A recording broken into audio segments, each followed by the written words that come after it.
I say this at the beginning of every parsha, right? And I don't say it because I want to impress everybody. I say it, I say it because I genuinely mean it. Right? This parsha is filled with so much, and there is so much that a person could talk about. That, and I don't want to go through all of it because I want to deal with a couple of things, as Rav Hirsch often does, in a unique approach to it. Right? But as you described earlier, before we turned the camera on, with this parsha, if you see what's going on here, right? Is it's Yaakov's end. It's also Yosef's end. Happens in this parsha too. It's Yaakov begs Yosef that he should be buried in the Machpelah. Actually, let me correct. Begs him that his bones should not be left in Egypt. Yeah, that's really what he's asking for initially. Make sure my bones don't stay here, right? Then, and he makes Yosef swear to this, right? Swear on the bris, right? And they didn't have Sefer Torah to swear on, right? So they swear on something holy. It's the bris. Right? Then he blesses Ephraim and Manasseh. Oh, what a blessing, right? You know, the first brothers that get along beautifully all their lives. Yeah, that's an interesting point. All the brothers have problems, and they're the two that don't have problems. They're the first set. Yeah, that don't want to kill each other. Joseph. They're from Joseph, right? Yeah. Joseph gets a double portion. Yeah. There's no longer a tribe of Joseph, right? Manasseh and Ephraim are adopted in this scene. Joseph says, the ones born after them are yours. These are mine, right?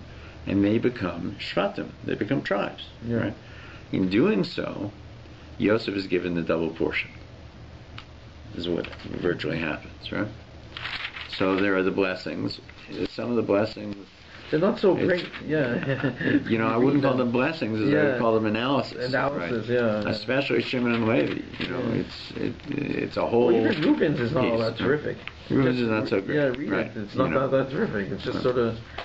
Well. Then Yaakov makes a final request of the brothers all together. Says, although it's Yosef and only Yosef who can get my bones out of here. Yeah. Right. Because, the rest of them will come to Paro, and imagine, if a president of the United States says, "I want to be buried," in another country. Yeah. Right.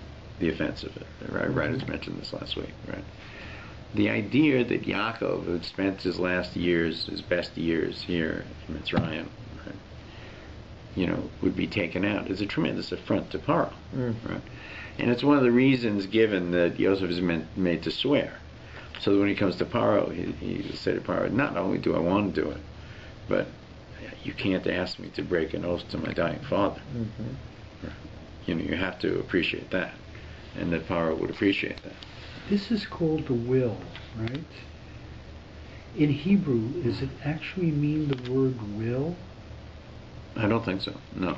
The reason I ask that is that in St. Augustine was the first to talk about the concept of a will, which was a purposeful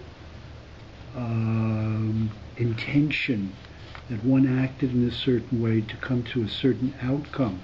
But and I was thinking of Maimonides when he dictated his will to his son. They didn't mean the word will. The word will in English doesn't... No, the word will in English is much more specific, I think. What does it mean in Hebrew, will? Well, there is such a thing as a will as well, right? But it's guided by halacha. By halacha. In detail. This is much more blessings. And these are blessings which we think of a blessing always as being positive, but sometimes a blessing can be an observation of a negative that you will improve in your life. And these are things that are changed as time goes on. We see them later on in different forms. There's one other thing that happens in the parsha, just thought of now. That's really neat. When Yaakov dies, they send a messenger. Yeah, I'm going to come to that in a second. Right? So they're afraid. So then Yaakov is embalmed. Right? And he's carried out of Egypt. There's a big procession. and then he's buried, and the brothers send a messenger to Yosef saying, by the way, our father wanted you to treat us well. The secret message. Yosef cries, right? Yeah, he had a secret message. Yosef cries because he knows that Yaakov never said that, and that his brothers still, are worrying, right? Well, because this is a similar story to Esav and Esav made a promise to kill. Yeah, he would Yitzchak. Kill him, Yitzchak, if he or when Yitzchak dies. Yeah, he would when kill Yitzchak Yaakov. dies, he'll kill Yaakov. Because remember, it's the same story. Then right? finally, Yosef Give her the father, dies. then I can kill you. But when Yosef said to his father, when his father said, "Swear that you'll take my bones out of here," and Yosef says, "I will do it," right? We understand Yosef meant two things by that.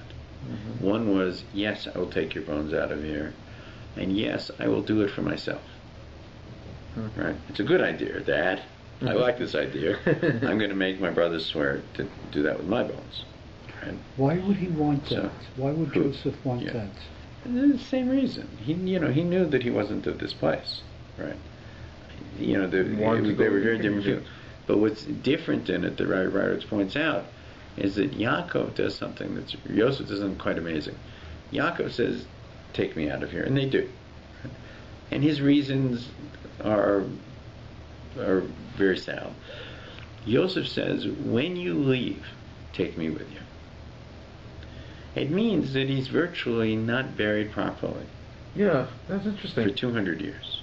Yeah, because doesn't he go up with The soul is not at rest. Yeah, he goes with soul is Moses. not at rest when it's not buried properly. Yeah. Right? Yosef knew this. But what he was saying, right, your comfort is that I am willing to make this sacrifice so that you will always know that you will leave. Well, right? I'm going to stay with you. I'm not asking you to do for me what Dad asked us to do. When I die, take me out. I'm saying, take me with you when you go. Don't leave me behind. He's assuming they're going. They're going to go. He's stating for sure they will. They will go. When you go, take me with you. Take me then. Yeah. Right? Which is a tremendous merit, in a way, for him to do. That's a good point. But now let's come to Hirsch, right? Okay. And I want to do a little bit of introduction before we actually get into it, as if there haven't been enough introductions tonight. But stay with me, right? Because this actually deals with something that you raised last week. Oh. This is the forward to the Hirsch Chumash, right? The Hirsch Chumash contains a comprehensive commentary on the Torah, as well as the original interpretive translation of the scriptural verse. The approach Rav Hirsch took to writing his commentary was, in his words, to derive the explanation of the text from out of itself. Okay? Rav Hirsch is saying that you cannot analyze the Torah with man-made philosophical tools. Right? And this is actually what makes Hirsch so remarkable, Rav Hirsch so remarkable, is that rather than bringing something else to explain it, he's looking into every letter, every space, every shape, right? And saying, because this is the Word of God, and it is infinite, encoded in all of these things, are everything you need to know. You just got to keep your eyes open. So it says here, following his dictum that Judaism must be studied and understood out of itself, Rav Hirsch bases his explanations on a critical analysis of the text. In his 19 letters, Rav Hirsch writes, we must read the Torah in Hebrew, i.e., according to the spirit of this language. It describes objects sparingly, but multiplicity of meanings conveyed by its verbal roots in such shorashim, in such that it graphically depicts the subject in one word. Predicate is joined to subject and sentence follows sentence, but the listening soul is expected to be so watchfully intent that by its own effort it will supplement what is not spelled out. It is, as it were, semi-symbolic writing. Accordingly, we must read with an alert eye and ear, with a mind aroused to full activity. Nothing is spun out for us at length so that we could, so to speak, absorb it while daydreaming. We must endeavor to recreate in our mind the speaker's ideas and seek to follow his trend of thought, or else the meaning will escape us. And in the 18th letter he writes, thus Judaism must be studied and understood out of itself, and must be elevated all by itself to a science of wise living. Let us begin with the Tanakh. First of all, come to know the language and elicit from the spirit of the language the spirit of the speaker. Right? So I raise this because you raise this question: in what way, do we see it? How is he influenced, by Kant and whatever? Yeah.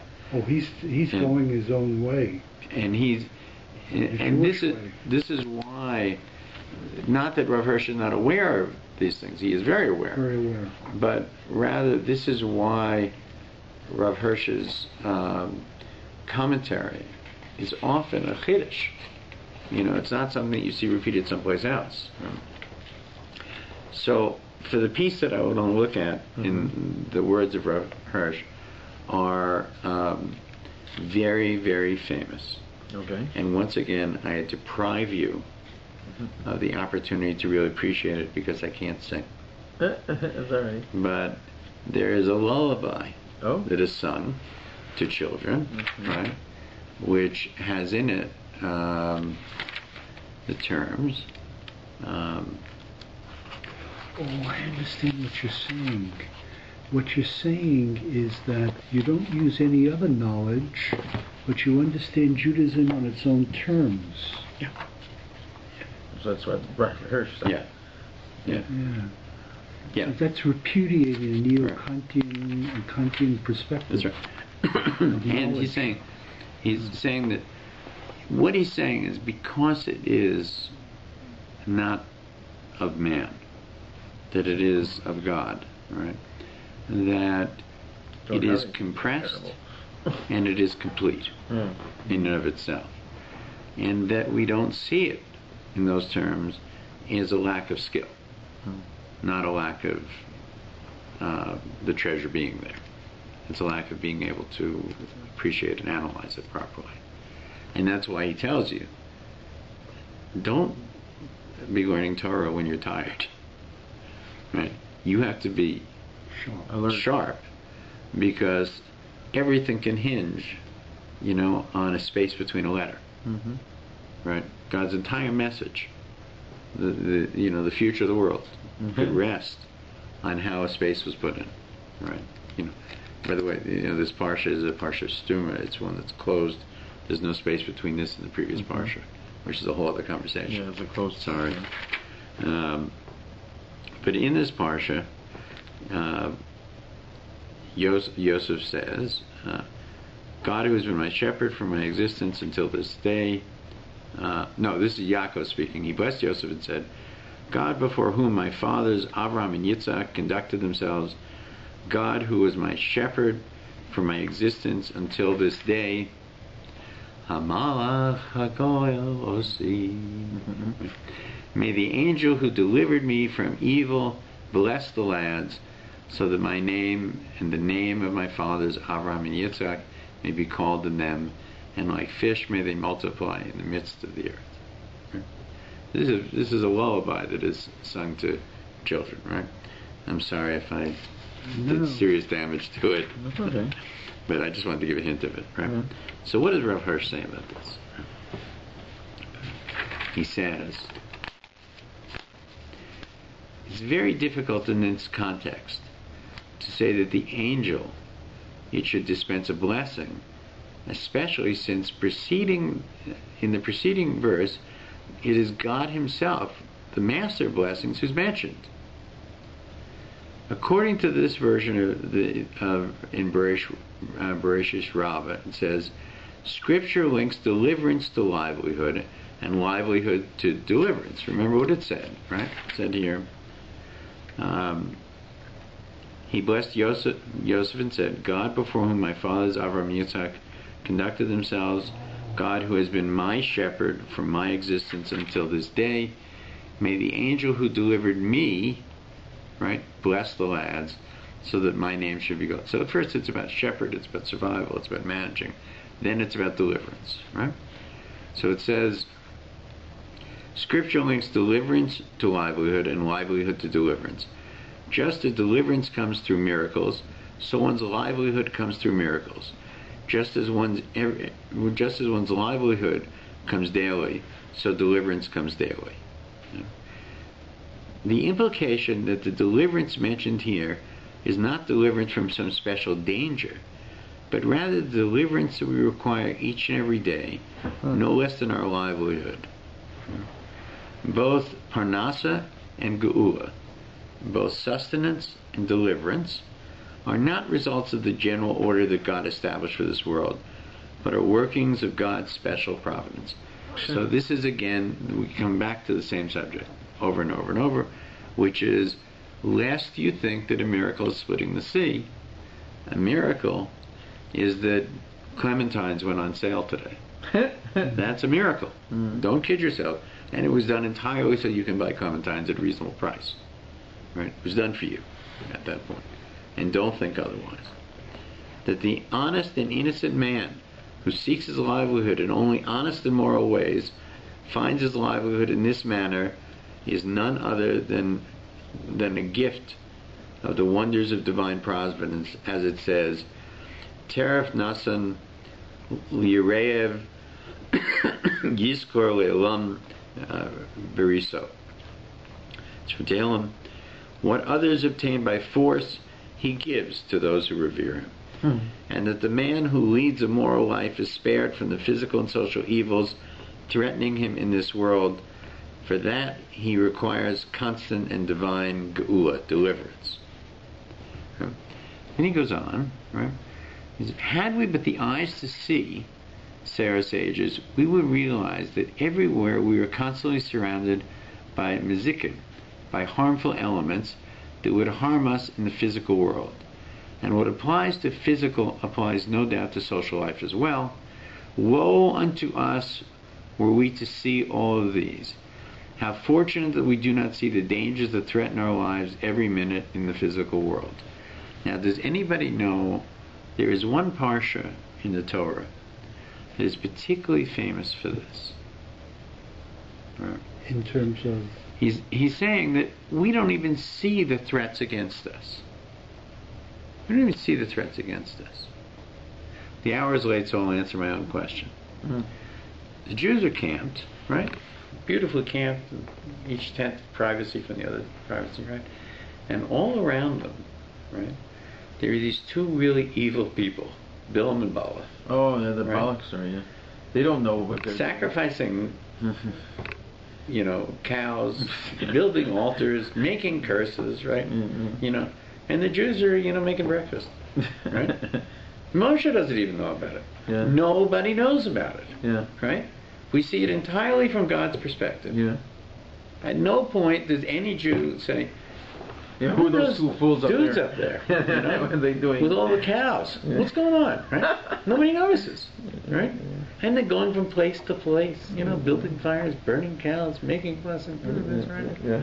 And down below it's, let's have some more mud. Okay? Right? Okay. Shabbos is coming, right? Whatever, right? It's completely oblivious to this thing. And Moshe only finds out about it when he's reading the Torah. Yeah. Must have been pretty shocked when you're done. Come again? Here's there's no, if you read Peshat, there's no indication that this whole episode happened from the moment that Bilam is told Balak wants you to come to curse the Jews to the moment it all ends. That any Jew had any awareness of this incredibly evil plot that was going on around them.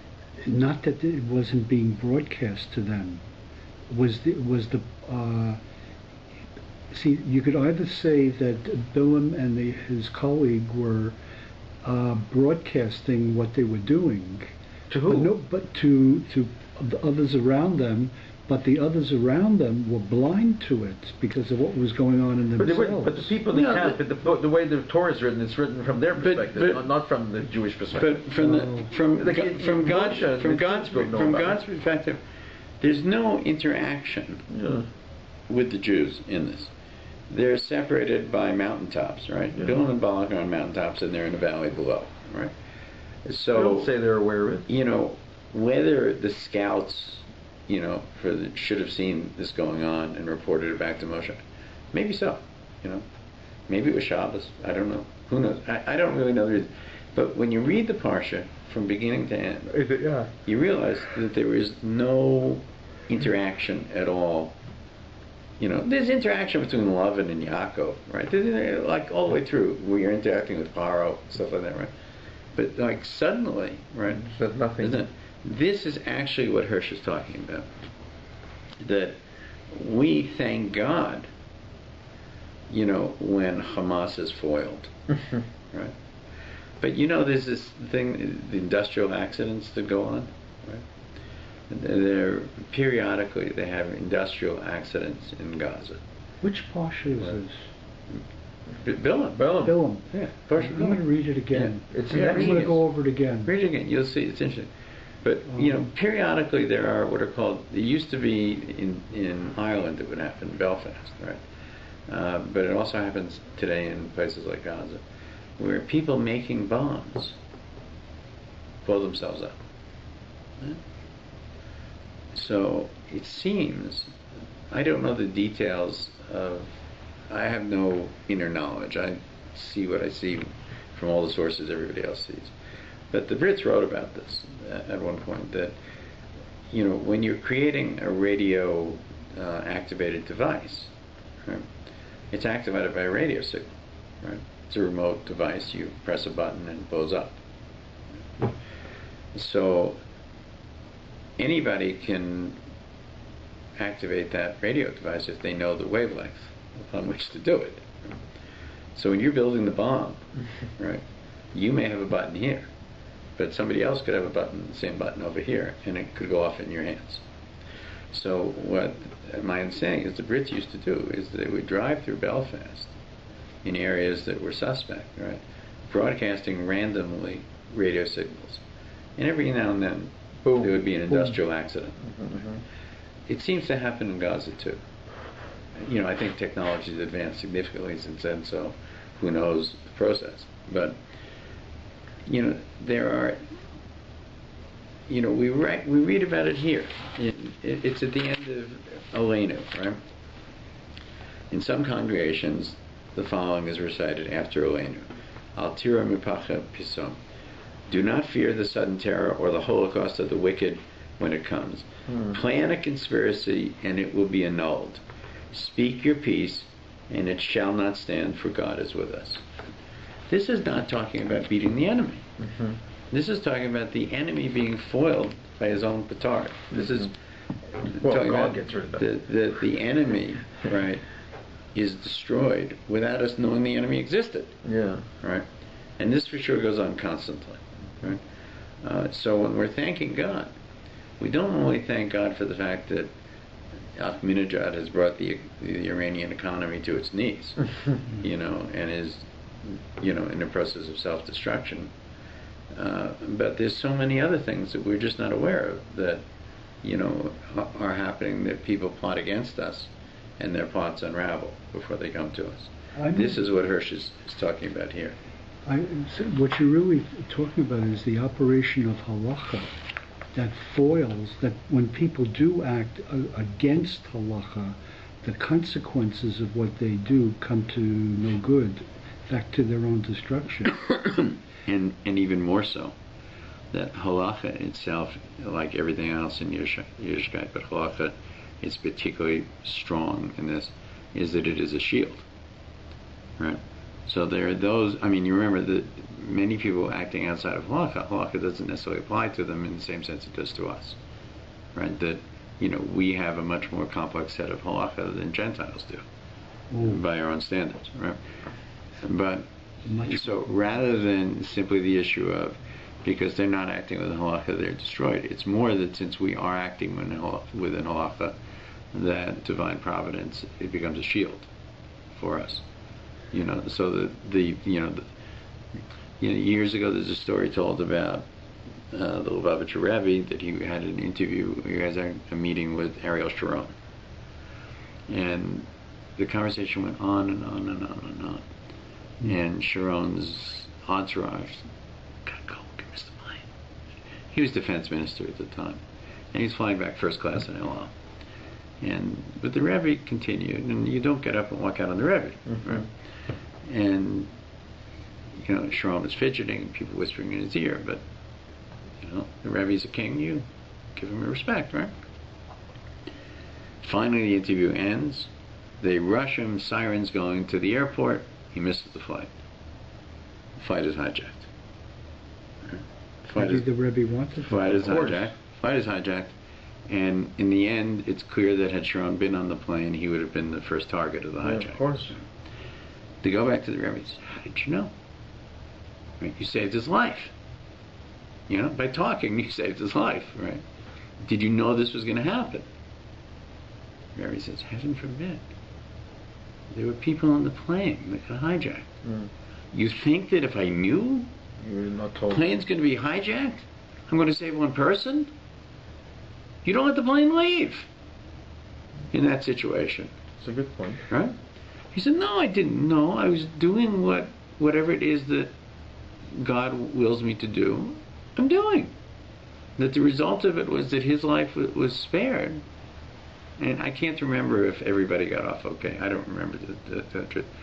But the point is that we very often, act as agents of God. In accordance with halacha. Right. Yeah. But that's the point. If someone knew Bilam and sensed that Bilam was departing from halacha, and then they would say, he's missing the mark, and that means something. And that means something else. But interestingly enough, Bilam didn't depart from halacha. If you read it carefully, you'll see. Bilam says things like... I'm going to read it again. He says to Balak, he says, I'll do this, but I only say what God tells me to say. He tells him that in advance. But that's already saying... You got to pay me this much to do this, right? He said, but know that I'm only going to say what God says, right? Joseph and Abraham would never say that. We're going to Joseph and Abraham. Okay. Yeah. What he's saying is, I'm acting like an angel. I'm under control. But what the difference between our conversation is not that Bilam is evil. It's that the Yidden were under protection. Not that Bilam was in trouble. Yeah. It was actually because of, as you described, halacha, that a shield is created. That sound, the dome of silence from Get Smart. They were under the dome of silence. They were protected. Isn't that shield? Isn't that shield also an indication that someone could be deviating from it at the same time? Well, if you're going to deviate from it, then you're going to remove your own protection. But you could sense that when someone's... We can get into that next week, because really it's getting late. Yeah, okay, let me just finish. Okay, we're almost there, okay? So, I'm just going to go right through to the end without discussion at the point, okay? Because you're right, the hour is very late. Had we but eyes to see, say our sages, we would realize how everywhere we are constantly surrounded by harmful elements that would harm us in the physical world. And what applies to physical life applies no doubt to social life as well. Woe unto us were we to see all of these. We'd be terrified. How fortunate that we do not see the dangers that threaten our lives every minute in the physical world. How fortunate that we cannot see the envy and the evil intentions, the ruin and the misfortune which harmlessly pass over us all the time in our social lives. This is the Ra from which, so in here he's talking about the angel delivers me from evil, right? Osi Mikol Ra, from all Ra, right? It says, this is the Ra from which the Malach saves us every minute, or HaKadosh Baruch Hu, saves every minute. He saves us in a way that we are not even conscious of the danger that it even existed. This is the Bilam argument. Livelihood is greater than deliverance, for deliverance comes through an angel, whereas livelihood comes through Ha-Elohim himself. If we understand the saying correctly, this is from Medrash Rabbah, right? If we understand this saying correctly, it teaches us the constant geula from misfortune and destruction precedes Parnasa. They were constantly being saved from getting hit by that bus that made the turn just before he came in. Right. And is a precondition for man's very existence. Such geula is granted to a person or to a nation from his or her very inception. It is, so to speak, the space that the divine providence has made for them amidst the toil of this world. This geula, this personal mazal, fate, that has been decreed upon him. The Jew, however, is always mindful of the ordainer, the one who issues the decree, and he regards the decree itself as the malach, the messenger of divine providence. The divine decree is, it shall live, at the birth of a child or a nation, upon its entrance into the physical, social, historical existence. God will command his malachim to guard it wherever it goes. They will carry it in their hands, lest it hurt its foot on the stone. On a jackal and a viper it will tread. It will trample on a young lion and a serpent. Okay, let's hold here. That's from Tehillim last time, right? We read this in Tehillim. Right? Is that if you're walking on a viper and you don't hurt yourself, right? It means you didn't even realize what it was.